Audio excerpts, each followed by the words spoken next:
Yüce İsa şahidim olsun. Selahattin'den intikamımı alacağım.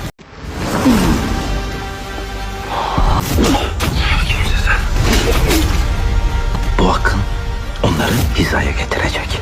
Buyruk senindir sultan. Hulk öldü mü?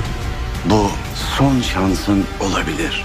Bizim şer sandıklarımızın içinde nice hayırlar gizlidir. Sizin de başınız sağ olsun. Kontuk sizin yakın dostunuzdu. Sözümden ibret almayan, alnımdan kendi alın yazısını okur.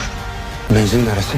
Bakras Kalesi. Düzeni bozarsan katlettiğin çocukların babalarına teslim ederim seni. Hesabı senden sorarım. Artık hürsün Şemsi Hatun. Kudüs'tekilerin benden önce çok şey var daha. Selahattin altın peşine düşmüş. Yaruki ordusuyla sefere çıkmış. Bakras Kalesi'ne. Emir Selahattin. O altınları bir an önce oradan almamız lazım. Görmedik, duymadık, bilmiyoruz. Kral Amalrik'le görmemiz gereken bir hesap var. Tapınakçıların üstlerinden biri olan Bakras Kalesi'ni ellerinden alarak ödetelim.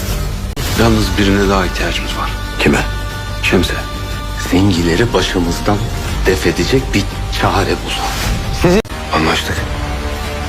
Şatilyonun dışarıda olması bizim için çok önemli. Vaktiniz daraldı. Kim bu? Emir Selahattin.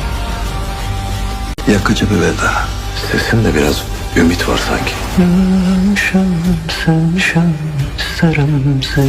Temin ederim avucumuzun içinde olacak.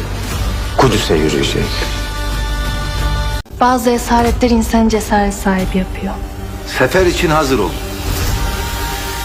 Mübarek olsun.